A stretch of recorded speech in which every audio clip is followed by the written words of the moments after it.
Hello, welcome everyone. Let's give people some time to continue dialing in. It's very exciting. It's very exciting to be here today in our third masterclass series with Kristen Badik. But hey, if you can include in the chat as we wait for people to join where you are dialing in from, that'd be fantastic. Kristen and I are joining from a sunny day here in New York. Where are you guys based? Can't wait to hear more.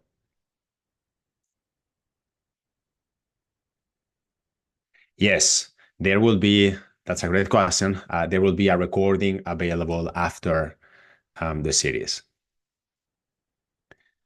Wow, Tampa Bay, the UK, Pacific Northwest, British Columbia, Switzerland. Lived there over 3 years in Zurich. Me too. I was there for 4 years. Yeah. There you go. So great memories. Dublin, wet and miserable. Yeah, Lucas, I feel for you. Toronto, good.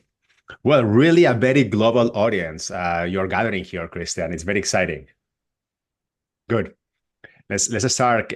San Diego, that is definitely warmer. Cool. Well, let's kick off.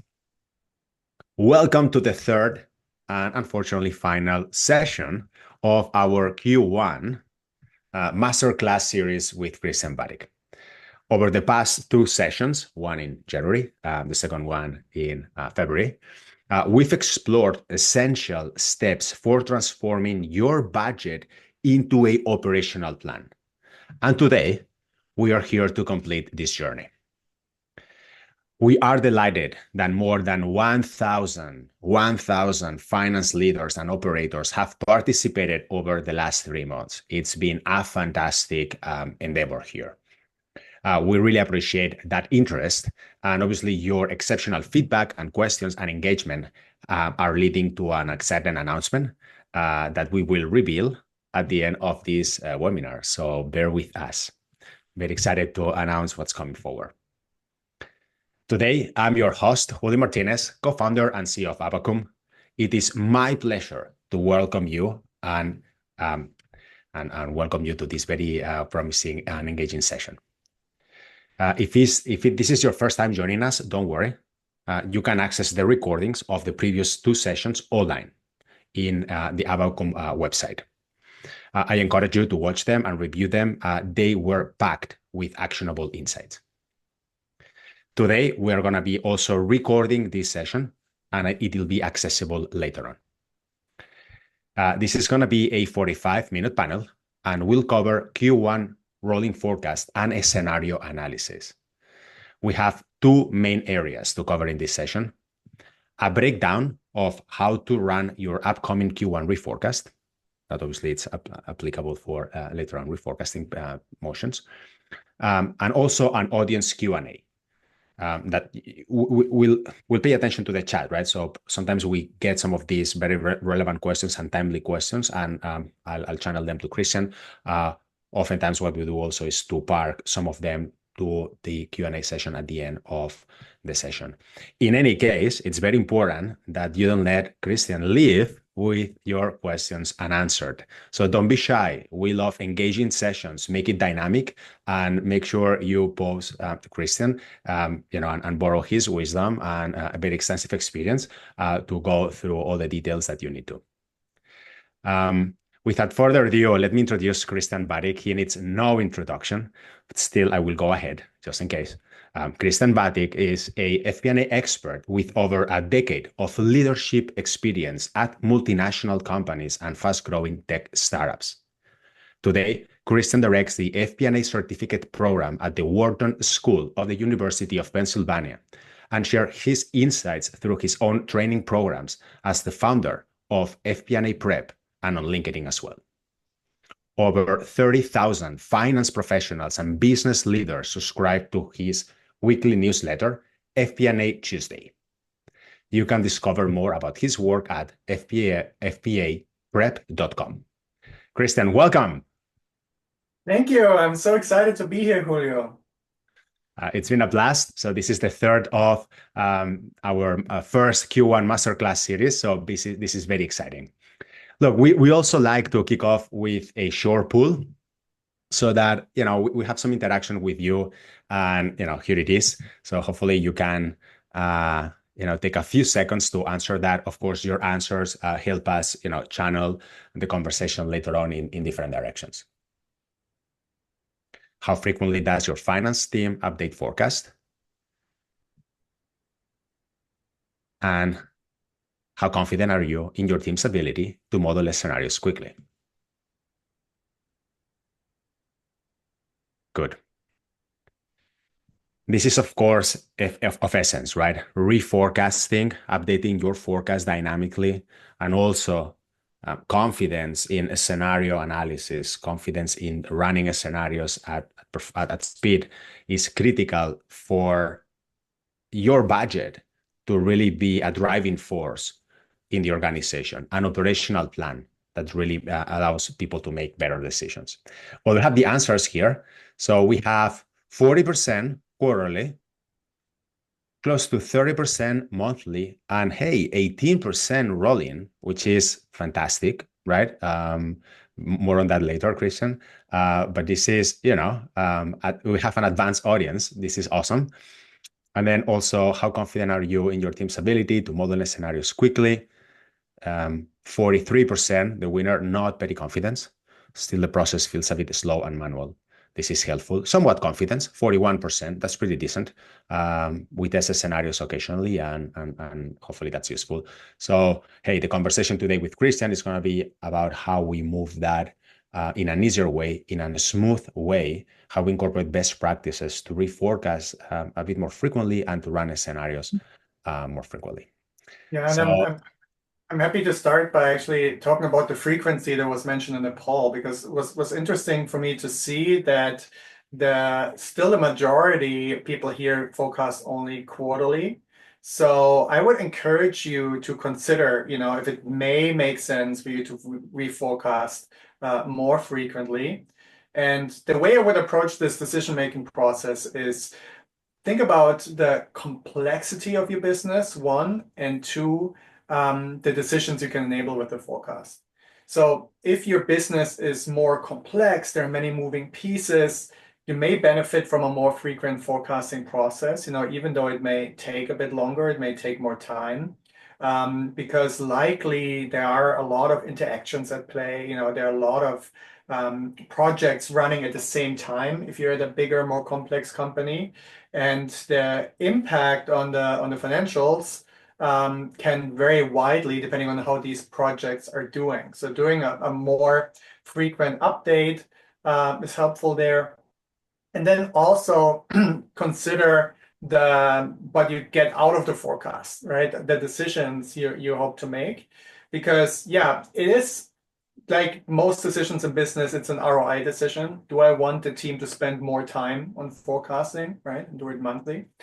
But what a forecast enables you is to, or what a more frequent forecast enables you is to hopefully be more action-oriented when it comes to achieving your quarterly and full year results. Because the thing is, if you only forecast on a quarterly basis, right? You say, okay, this is where we think we'll end up by the end of the next quarter. This is where we'll think we'll end up by the end of the following quarter. It gives you less room to quickly learn from what's going on. Because in the end, the value from an updated forecast doesn't come just from the projection, that's helpful for decision making, but it mostly, I would argue, comes from the process of looking at the business closely, running a very in-depth variance analysis of actuals versus forecast of the previous forecast to see, are there any surprises? Is there anything that changed? Anything that you that may have an impact on where you're going? And then ideally, there's something you can do about it. We'll talk about it more when we talk about scenario planning later on today. But ideally, this a monthly forecast update gives you ideas, gives you risks and opportunities to improve the results. And again, the value doesn't necessarily just come from updated projections. It comes from the process of updating the forecast, of looking at risks and opportunities, variances, etc. Christian, thank you so much. Thank you for this intro and for talking to those full questions. Really appreciate it. And I think it's a great transition into our first question. And I'm also seeing the audience also, leaving some questions in the chat. So please, again, don't be shy. Keep them coming. Okay, we'll tackle them. But let's start with demystifying rolling forecasting a little bit. What is a rolling forecast, and why should finance leaders consider implementing it? Yeah, so I'll start with a common misconception here, because some people think that a rolling forecast just means that you update your forecast frequently. Maybe you update it whenever new information comes in. That's just part of it. That's really not the entire story of a rolling forecast. The other part of that is the time horizon you're forecasting with. And to illustrate this, actually, let me share a slide. This makes it easier to look at. So at the top here of the slide, I have a traditional forecast. At the bottom, I have a rolling forecast. The difference is that a traditional forecast, you project until the end of the fiscal year. In this example here, the company ends the fiscal year in the end of December, like many companies do. And in January, you forecast 12 months in a traditional forecast, but in February, you only project 11 months until the end of the fiscal year. And then it, of course, becomes more extreme, because let's say it's the beginning of October, you only forecast 3 months, 2 months in November, and only 1 month in December.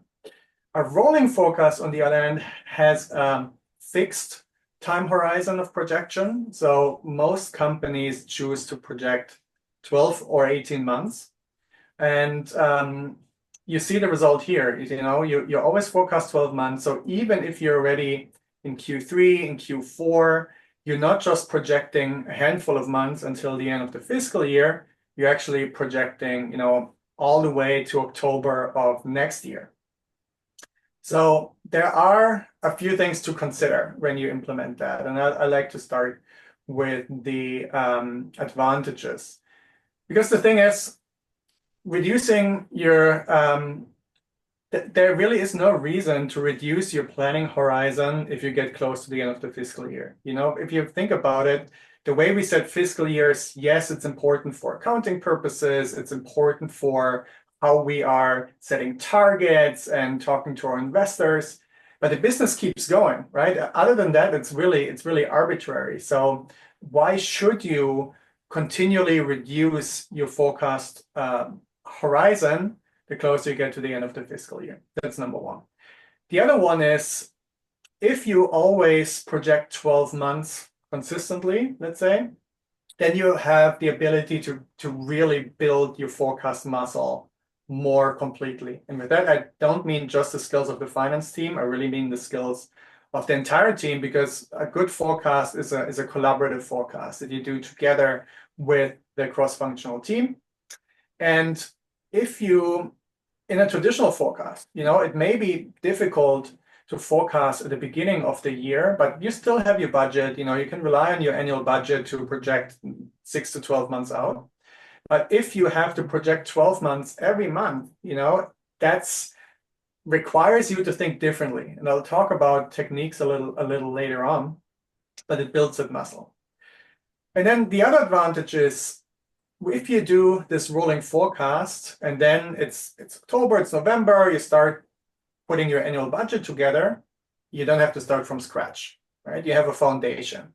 Your rolling forecast will be more high level than the budget, which is fine. The annual budget is a different process, but you can start from that. And then what the advantages of that is that, what happened to me a few times when I was at companies that had a traditional forecasting approach was, it was November, the annual budget has not been finally approved yet, which meant that the departments were a bit in a limbo about how much money do they even have to spend in the first quarter. Can they sign big contracts, for example, which have to be signed in advance often? And that sometimes led to, things getting pushed back, which really there shouldn't be a reason to. And if you have a rolling forecast, then you can give teams a much better point of view on how much money they have in the first quarter. The other thing is also sometimes, you get this year-end crunch, right? You get the year-end crunch in the sense that it's a super busy period for finance because they have to project to the year end. They have to see, okay, how do I put the annual budget together and do all of that at the same time? If you have a rolling forecast, then that's already a bit stretched out.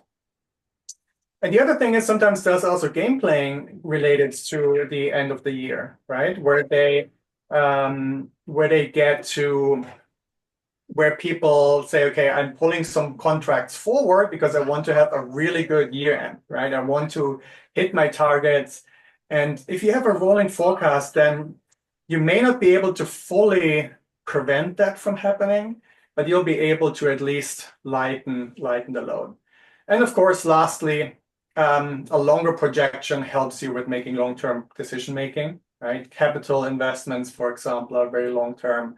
Hiring plans, sometimes when you plan an extension, can be very long-term, and that helps with that. Now, all that said, right, like with everything in business, there are also some dangers related to that.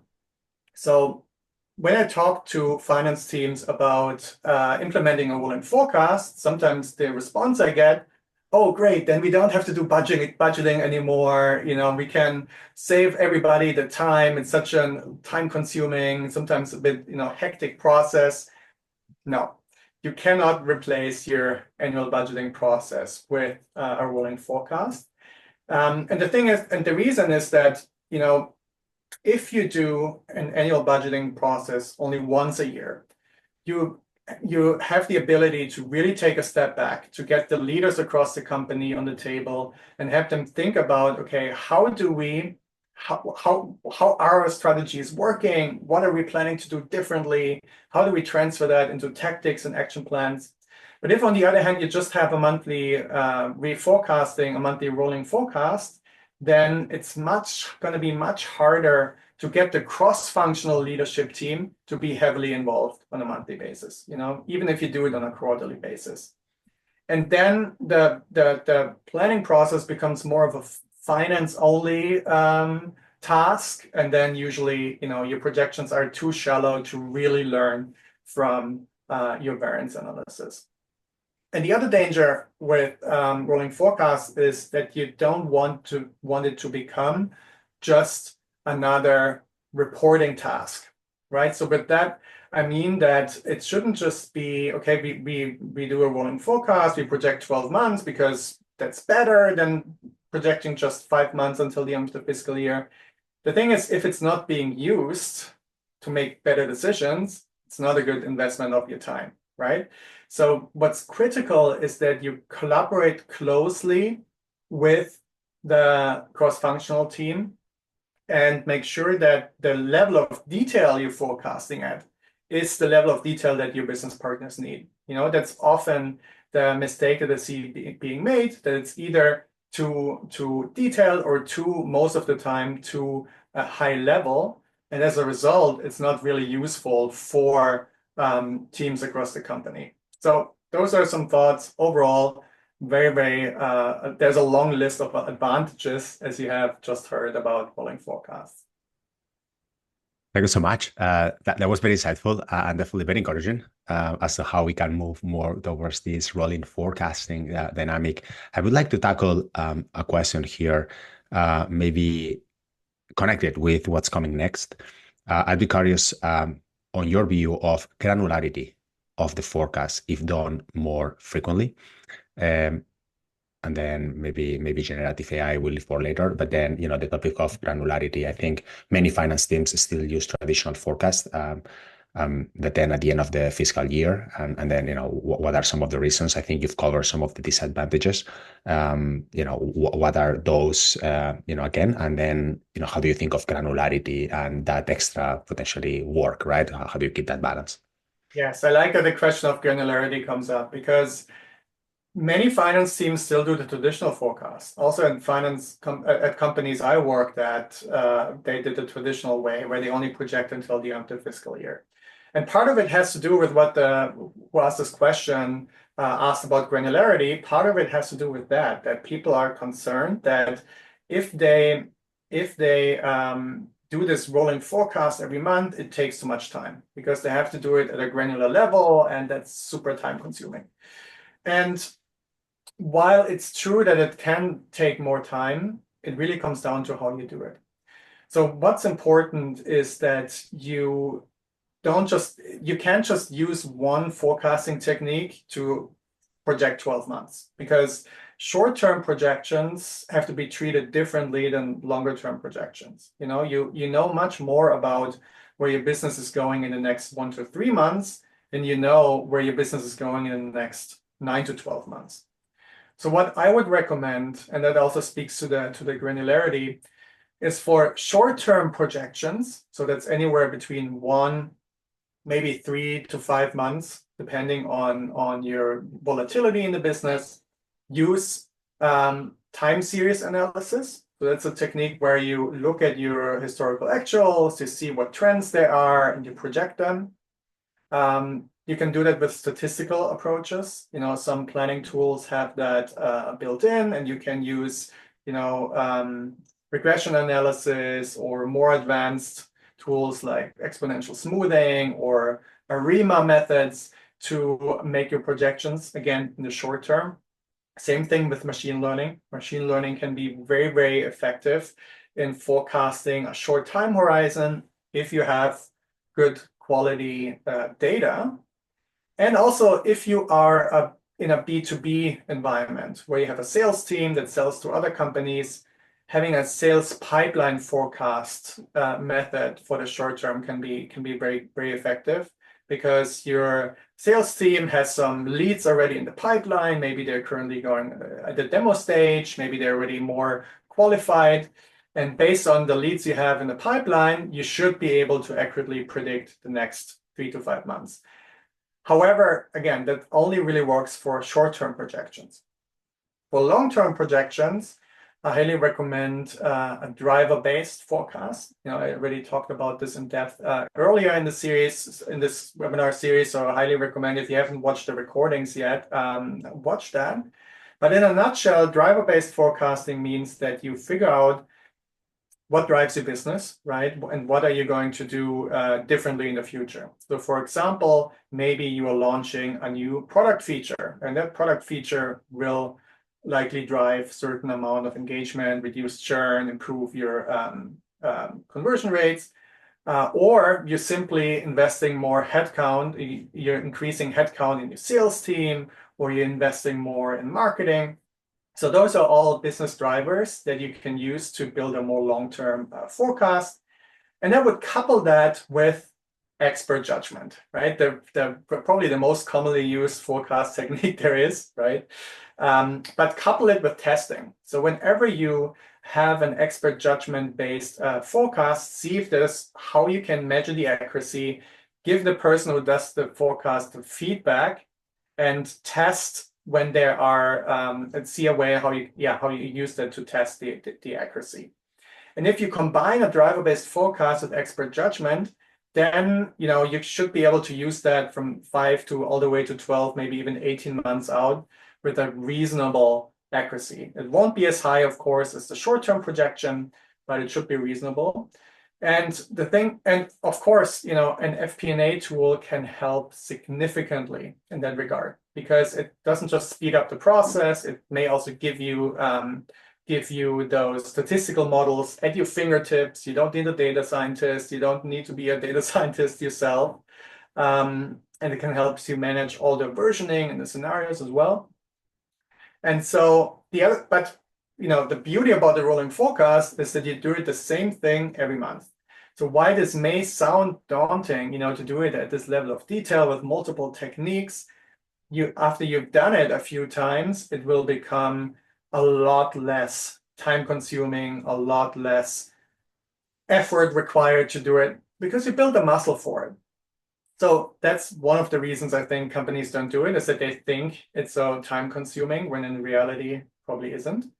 And the other reason I think simply is that finance doesn't prioritize a rolling forecast because leaders across the company don't ask for it, right? That's often just the reality, is that leaders are so focused just until for the end of the fiscal year.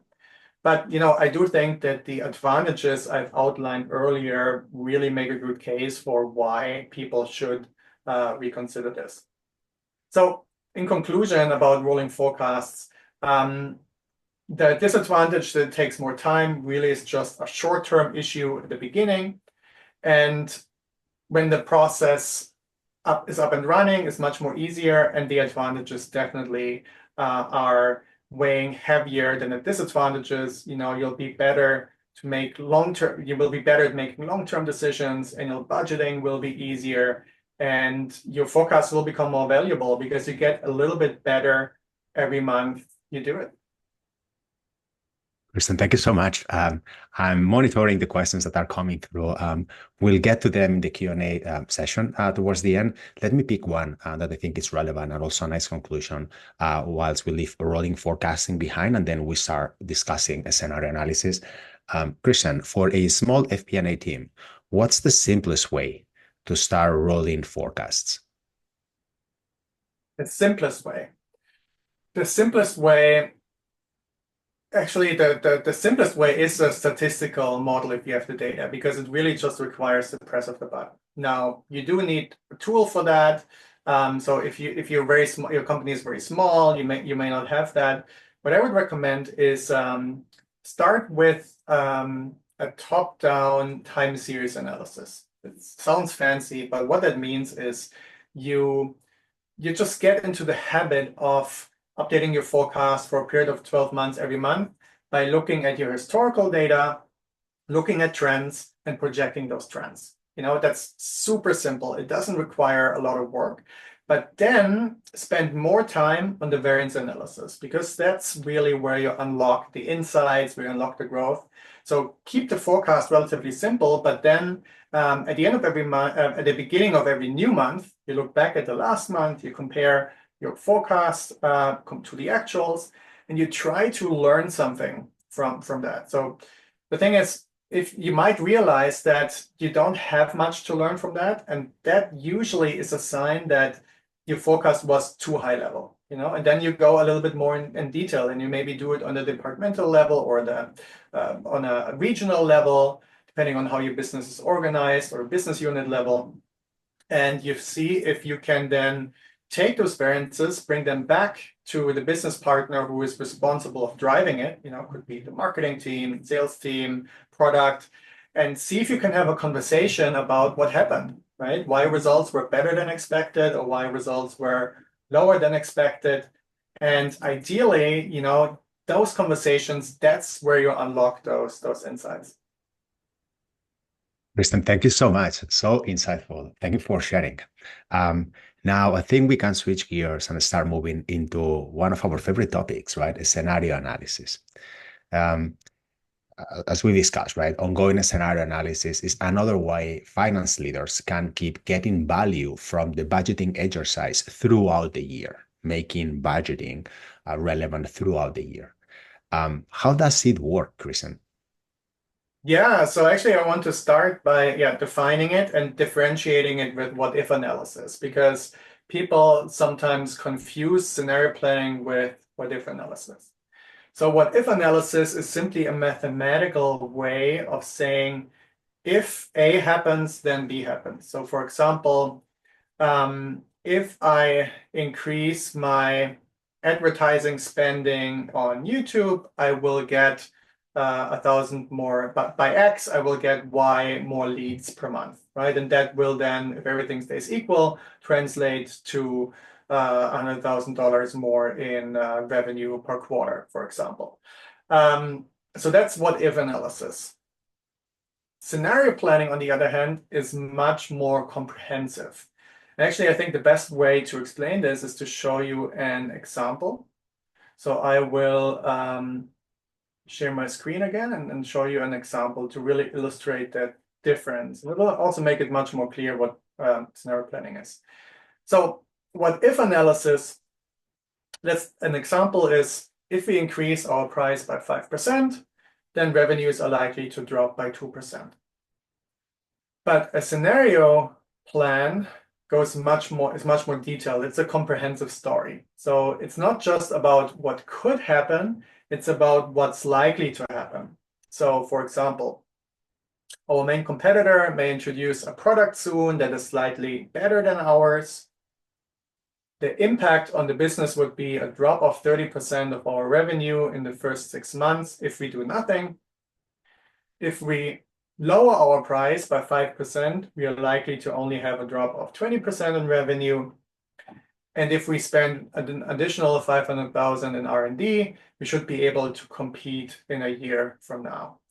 So you immediately see the difference. The difference isn't just, the scenario planning isn't just about if A happens, B, you will see B impacting your financials. It's about actions. It's about what happens, why it happens, and how we should respond to that scenario. So it's a much more complete story. Now, that's not to say that what if analysis is useless, right? Having that relationship, even if it's just approximate, is super helpful for driver-based forecasting, for a lot of different things, but it's not scenario planning. So that's the point I wanted to make here. Listen, thank you so much. I think a couple of questions that are very related to scenarios have come through. So maybe we can pick up a couple at the moment, and then we wait for the rest and tackle them in the Q&A. Any thoughts on leveraging AI to at least get some of the scenario-based forecasting based on driver assumptions?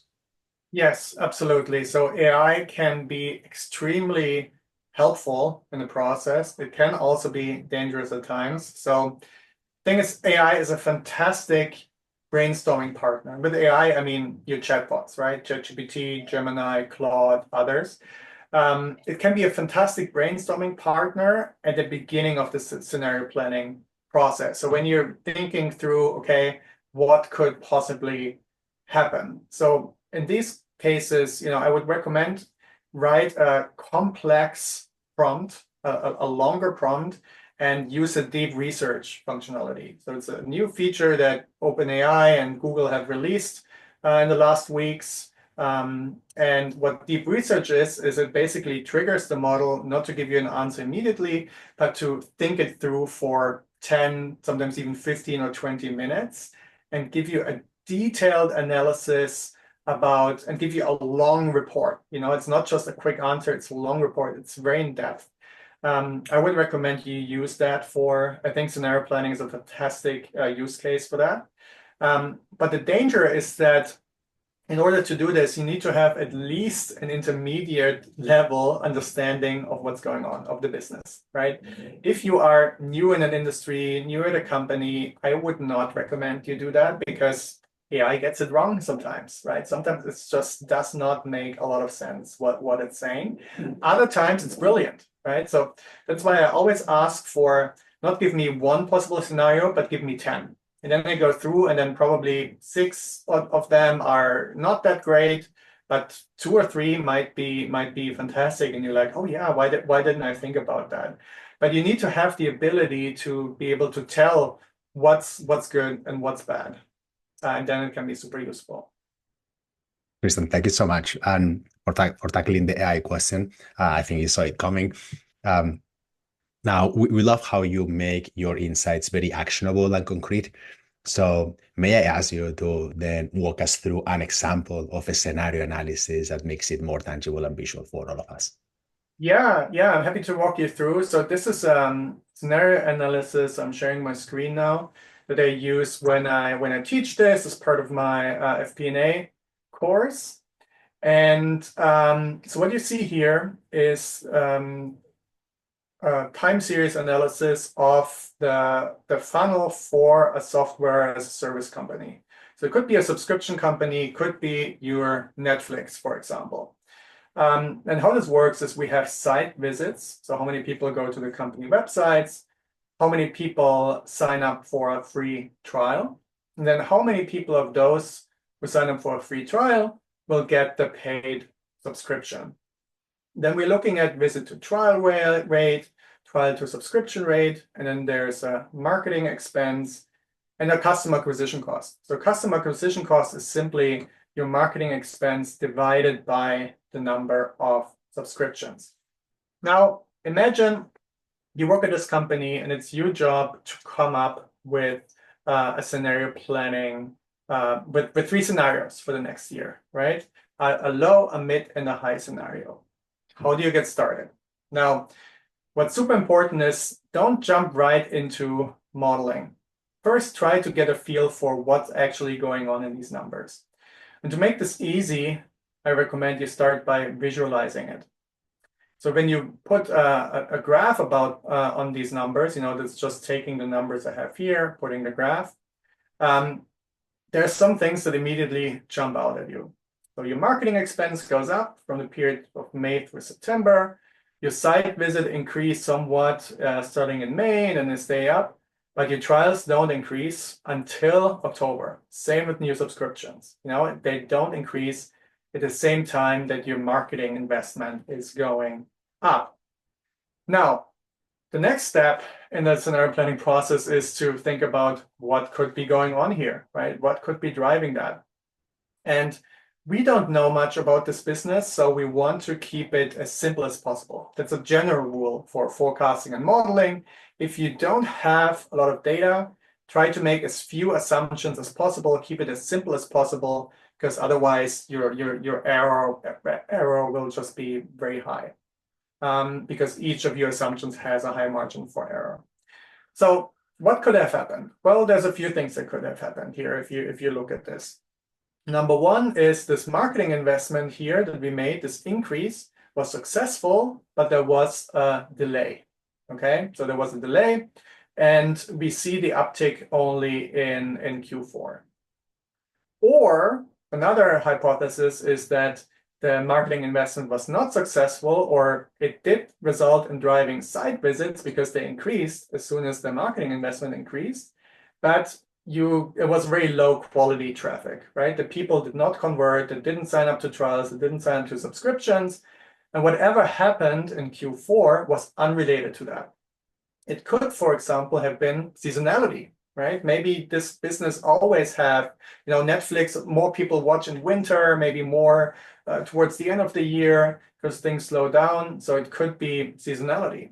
So now you have 2 scenarios, right? Scenario 1, it was driven by marketing. It was a one-off. The second scenario is it's seasonality. It appears every year. And then there's a third potential interpretation of the data that we see here, and that's, well, maybe this company did something in October unrelated to the marketing investment that resulted in a permanent increase. So, for example, maybe Netflix launched a blockbuster new series that everybody loves, or the software company implemented a new feature that it's a game changer. And so that means you would see this on an ongoing basis. So now I have 3 scenarios that are tied to hypotheses in the business. And now I can model this. So now I can say, for my low scenario, where I said, okay, it was driven by marketing with a delay, it was a one-off because we are back to our lower amount in marketing spending in the next year. And then to get this baseline scenario, I would simply say, let's take the average of the numbers prior to making the marketing investment. So May is when it starts, when the higher investment starts. We just take this lower number and we project the same amount for every month. Now you may think, wait a minute, why do we project the same amount for every month? Is it realistic? Well, this is just your baseline, because then the next step here would be to look at the drivers and the things that the company will be doing differently next year. Then you build on top of that. But that's your low scenario. And then the second hypothesis we made was that the uptick in Q4 was seasonality. And in that case, the period January through September is the same. But in October, I'm now taking whatever the number was in the year before. Again, keep it completely simple. You don't know anything else about the business. So I'm just assuming the same we had the year before because it's seasonality. And then again, you can build on top of that. And the final scenario, the highest scenario was where we said, whatever the marketing team or whatever the company did here in Q4, that's staying. That's an ongoing benefit because it's a new feature, it's a new product, it's something they did that's ongoing. And in that case, we can simply take the average of the last 3 months and project it. So this may look overly simple, right? But it's done based on specific principles. And the principles here are that number one, we have to keep it simple if we don't know very much about the business. If we don't yet know very much, the next step would be is to check which of these hypotheses is true and do the deep analysis. And the other principle is that you need to build your scenarios based on the story behind the number. What I don't want you to do is to say, your base case is 100, and then your high scenario is 120, and your low scenario is 80, plus minus 20%. Why not? Because why is it plus minus 20%? Someone might ask, right? Why not plus minus 25%? Why not plus minus 15%? So these scenarios always have to be justifiable and rooted in a hypothesis. And I hope that example, helps you think through that. Kristen, thank you so much. That was very visual and very actionable, and keep it simple. I love that principle. Thank you for highlighting it so much. If you don't overcomplicate it, look, it's a meaningful conversation that will derive from those scenarios. Let me pick up a quick question that I saw relevant from the audience. I think it was Lucas now asking for, what's the ideal number of scenarios for analysis, and how do you think of it from, maybe sometimes your desk work, and the scenarios that you run, but then later on, what is that you would usually present to potentially management or stakeholders? Great question. And again, there's a difference between what-if analysis, which is often a precursor to scenario planning, and a full-fledged scenario. If you're doing what-if analysis, you can have many, many, many scenarios, right? Because you want to look at every variable, ideally, or every major driver you have, and see how does it impact your financial result. But then for scenario planning, as I mentioned, you really need to have a comprehensive story, not just about what might happen and how that might influence financials, but what the leadership team should do as a result of that, and how they should prepare, etc. So you can't have 20 scenarios because then one, it's just an overkill in terms of the time it takes to create them. But two, also leaders really wouldn't have the capacity to really engage with all of them and have a deep discussion about the meaning of each of those. So I would recommend keep it to 3 to 5 scenarios you have at a time, but then build them out to comprehensive stories. Thank you so much. Thank you so much for clarifying. So let's not overdo it, right? Good. Yeah. I would love that you summarize those best practices for implementing effective scenarios. How do we go about it? Yep. So let me bring it back to the slide. I have a quick slide for that. So number one is actually exactly what someone just asked about. Limit the number of scenarios. You don't want to have too many because then it can result in analysis paralysis, both on the side of the finance team and on the side of the leadership team. The next one is develop comprehensive stories. That's where I often see it fall short. Excel is patient. You can come up with wild ideas for possible scenarios, but it should be grounded in your understanding of the business. So if you're not yet collaborating closely with your cross-functional team, you need to, in order to do scenario planning well, because you need to understand, okay, what are the fears of your business partners, right? What do they think the worst case scenario might be? What do they think the best case scenario might be? And then you take that, and you translate that into the financial impact, then you're going to be much closer to the business. And then avoiding extremes is important as well. So because the definition of an extreme is that it's highly unlikely. And you don't want to spend your time, leadership time, on thinking deeply about highly unlikely scenarios. Now, I'm not saying that there isn't a place for that. For example, when you're a public company, you're publishing your annual report, you want to look at those, you need to talk about those extreme scenarios. If you're doing a risk analysis once a year, let's say, you may look at these extreme scenarios, but not on a going basis, not on a monthly basis. And you need to test your assumptions. So taking it back to the example I just had, right? The three hypotheses where it's driven by the marketing experiment, it's driven by seasonality, or it's an ongoing change. The next step then is to test this, to see which of these is actually most likely to be true. So for example, an easy test here could be run the marketing investment again, but instead of doing it in May, do it in January, because then it's unlikely that if there is no increase, but you get the same increase again in October through December, it's likely it's seasonality and not driven by the marketing experiment. And be creative about implementing these tests. Really, a scientific approach can make a big difference here. And that's really it.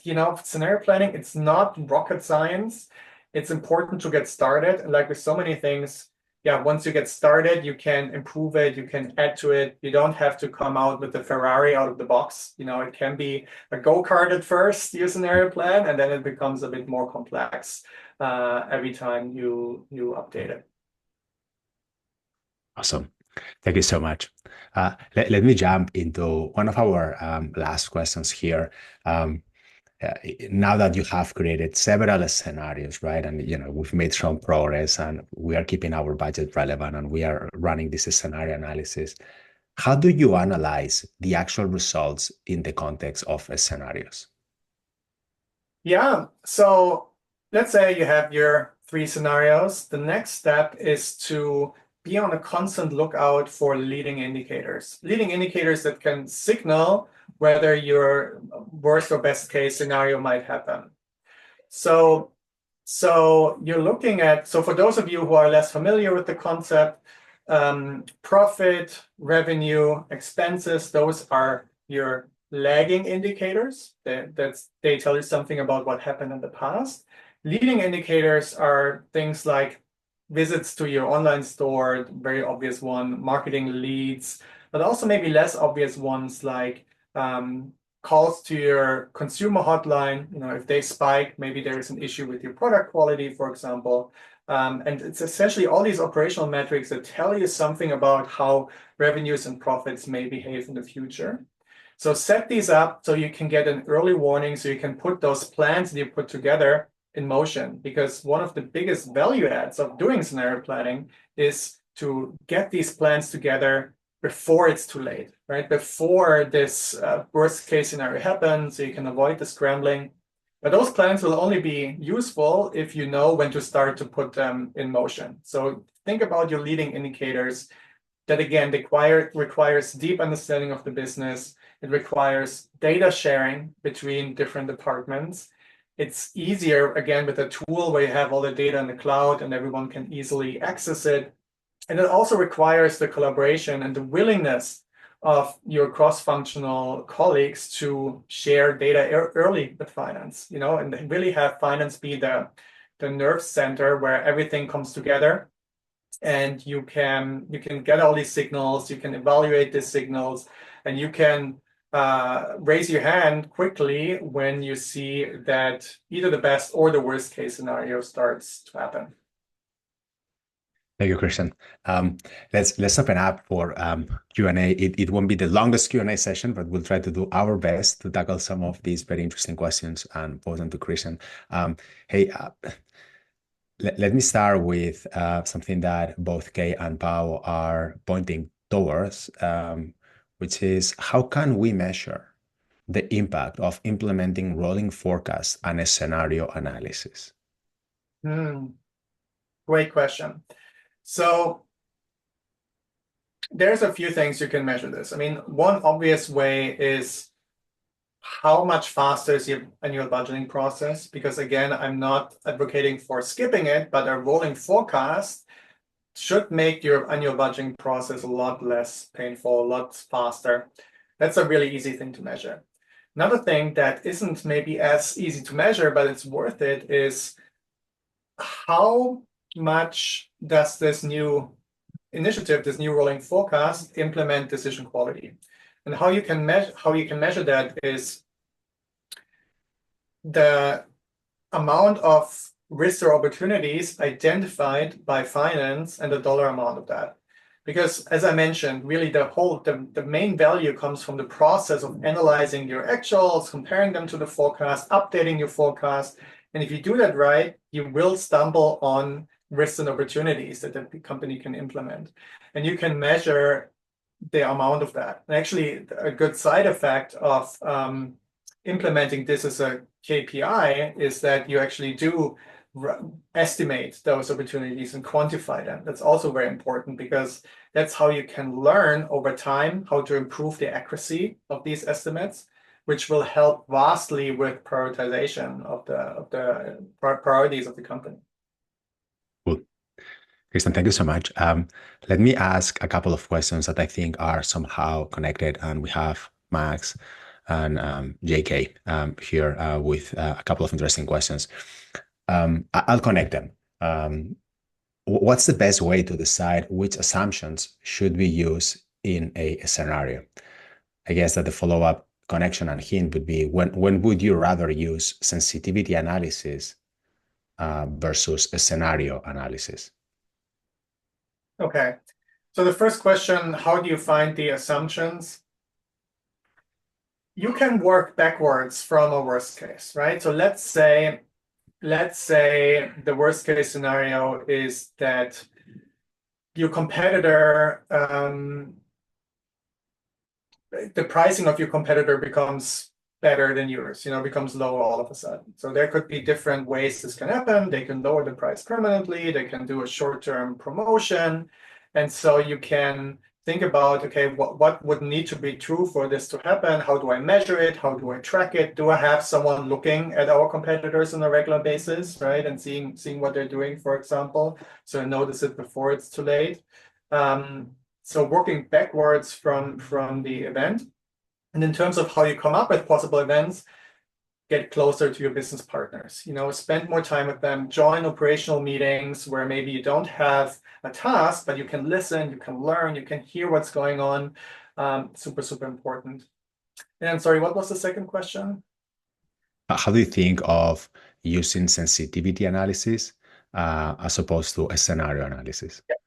Yeah. So sensitivity analysis, also called what-if analysis, is helpful as a precursor. So as a way of looking at, okay, what are our major drivers? Because you need to see, okay, we are planning to invest 10,000 in brand advertising and 10,000 in YouTube advertising. Maybe that YouTube advertising actually has a much bigger impact on our short-term results than investing in our brand.